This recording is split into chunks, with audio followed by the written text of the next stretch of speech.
Praise the Lord, ஹல்லேலூயா.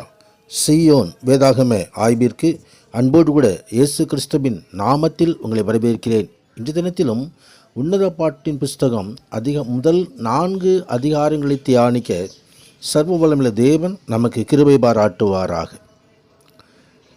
உன்னத பாட்டு Solomon ராஜாவால் எழுதப்பட்டதான ஒரு பாட்டு. இந்த உன்னத பாட்டு ஆண்டவராகிய இரட்சகரின் இயேசு கிறிஸ்துவின் அன்பு நேசத்தை சபையின் மீது வெளிப்படுத்துகிறதை நாம் இங்கே பார்க்க முடியும். ஆழ்ந்த ஆவிக்குரிய அர்த்தங்களை கொண்டதாய் இந்த புத்தகம் விளங்குகிறது. பரிசுத்த ஆவியானவர் அந்த அர்த்தத்தை நமக்கு கற்பிக்க வேண்டும். கர்த்தருடைய பரிசுத்த நாமத்திற்கு மகிமை உண்டாவதாக.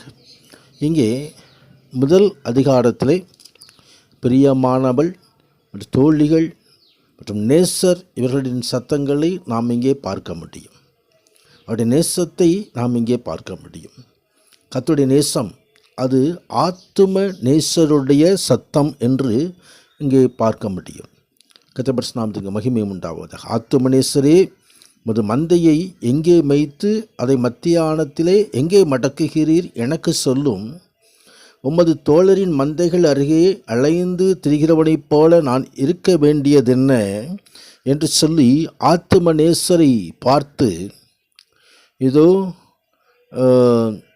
அந்த ஆத்தும நேசருக்கு பிரியமானவள் சொல்லுகிறதான ஒரு காரியம். அவர் ஒரு மந்தையை மேய்க்கிற மேய்ப்பர். நானே நல்ல மேய்ப்பர் என்று சொல்லி யோவான் 10ஆம் அதிகாரத்திலே ஆண்டவராய் கிறிஸ்துவானவர் குறிப்பிடப்பட்டிருக்கிறார். அவரே ஆத்துமநேசர். அவர் தனது மந்தை நாடுகளுக்காக ஜீவனை கொடுக்கிறவர். சிலுவிலே நமது ஆத்துமாவை எண்ணி, ஆத்துமா மீட்பை எண்ணி, இந்த ஆத்துமா ரட்சிப்பை பெற்றுக்கொள்ள வேண்டும் என்று சொல்லி சிலுவிலே தமது அன்பை வெளிப்படுத்தினவர். கர்த்தருடைய பரிசுத்த நாமத்திற்கு மகிமை உண்டாகும். அந்த ஆத்துமநேசரை தேடித்தான் இதோ அவரை ஏற்றுக்கொண்ட கர்த்தருடைய பிள்ளைகள் அந்த நேசத்திலே நாம் திளைக்க முடியும். அதைத்தான் இந்த பகுதி நமக்கு தெளிவுபடுத்துகிறது. அவருடைய நாமம் ஊற்றுண்ட பரிமள தைலம். சிலுவையிலே அந்த நாமம் ஊற்றுண்டதாய் வெளிப்பட்டது. பரிமள தைலத்தின் வாசனையோடு, இரட்சிப்பின் வாசனையோடு அது வெளிப்படுகிறது. இதோ சிலுவையில் உயர்த்தப்பட்டிருக்கும் பொழுது எல்லோரையும் என்னை இழுவேன் சொல்லி ஆண்டவராகிய கிறிஸ்துவானவர் சொன்னார். ஆம், 4வது வசனத்தில் என்னை இழுத்துக்கொள்ளும், உமக்கு பின்னே ஓடி வருவேன். கர்த்தரை பின்தொடரும்படியாக அவருடைய அடிச்சுவடுகளிலாக நடக்கும்படியாக நாம் அழைக்கப்பட்டிருக்கிறோம். கர்த்தருடைய பரிசுத்த நாமத்திற்கு மகிமை உண்டாவதாக.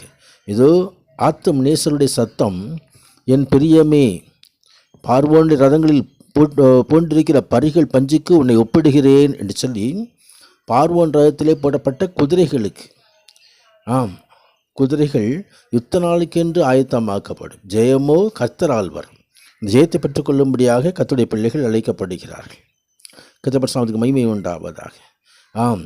அந்த ஆத்துமநேசருடைய சத்தத்தை நாம் இங்கே இந்த பகுதியிலே நாம் கேட்க முடியும். கர்த்தருடைய பரிசுத்த நாமத்திற்கு மகிமை உண்டாவதாக.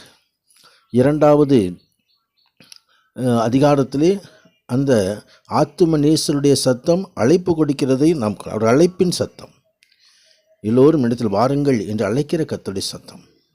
அவர் சாரோனின் ரோஜாவும் பள்ளத்தாக்கின் லேலி புஷ்பமுமாய் இருக்கிறார். சோரனுடைய ரோஜா அது அந்த பகுதியில் முழுவதுமாய் நறுமணத்தை கமிழ்கிறது. அந்த சுத்த வாசனை இரட்சிப்பின் வாசனை. இந்த பள்ளத்தாக்குகள் மூலமாய் லீலி புஷ்பம் படர்ந்திருக்கிறது.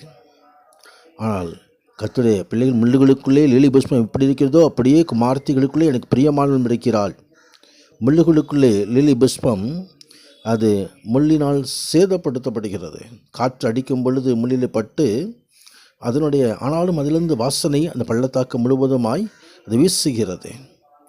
அது அவர்தாமே அந்த முள்ளுகளிலிருந்து தன் பிள்ளைகளை காப்பாற்றும்படி தனது சிரசிலே முன்முடியாக அவர் சிலுவையிலே சுமந்து கொண்டு நமக்காக அந்த சாபத்தை தலை மீது சுமந்து கொண்டார்.